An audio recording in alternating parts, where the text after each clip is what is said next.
C'est officiel, l'Iran a répondu à la menace nucléaire états-unienne. Nous ne nous inclinerons jamais, nous avons vu le sort de ceux qui ont déposé les armes. Mieux vaut mourir dans la dignité que vivre dans l'humiliation. Nous nous battrons pour défendre notre pays et mettre fin à ces criminels de guerre. Nous sommes prêts à interrompre nos exportations de pétrole et de gaz pendant de nombreuses années. Pour rappel, la Maison-Blanche a dit que la bombe nucléaire n'allait pas être employée, sauf que Donald Trump a réfuté ces arguments-là en disant que seul lui aurait la décision finale de ce choix qui impute qu'à lui et lui-même. Donc il utilisera la bombe nucléaire s'il le veut, sans en informer personne. Le Koweït, quant à eux, ont confiné leur population. Personne n'a le droit de sortir. C'est pareil à Oman et aux Émirats Arabes Unis. Personne n'a le droit de sortir. La menace nucléaire est réelle, bel et bien réelle. Nous avons énormément de médias français qui évoquent cette possibilité-là. L'arme nucléaire pourrait être employée. On parle de mettre fin à un pays entier en l'espace de 4 heures. Bien loin de là, de détruire simplement des ponts. On a la Chine qui est prête à rejoindre cette guerre-là. Le président chinois nous assure que s'il y a une grande puissance de frappe qui est déployée contre l'Iran, bien que là, actuellement, à l'heure où je vous parle, Israël est en train de bombarder des ponts, est en train de bombarder des centrales électriques pour priver les citoyens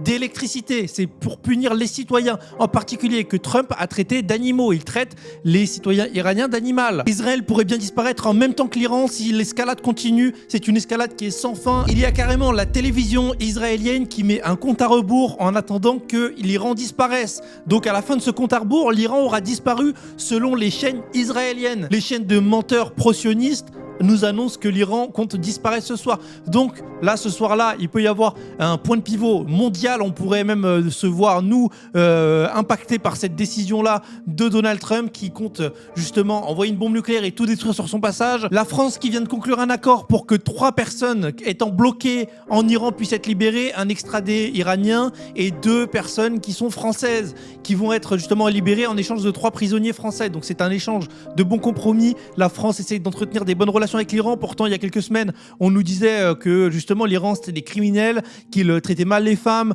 que c'était un pays sexiste, dominateur, manipulateur, et tout ça s'est retourné contre Israël. L'opinion publique a changé, Israël est devenu le pays le plus détesté. Donald Trump passe à 61% de chance d'être destitué avant la fin de son mandat, ce qui est tout simplement énorme. La situation va évoluer. Ce soir, je vous tiens au courant puisque la situation est tellement grave que je vais monitorer ça toute cette soirée-là pour vous proposer les vidéos et vous cartographier tout ce qui se passera. Si la bombe nucléaire est envoyée, vous serez les premiers informés. N'hésitez pas à vous abonner et à liker puisque on est shadowban. J'ai posté des vidéos sur l'état des Palestiniens et justement ce qu'ils vivaient dans les camps de concentration, etc.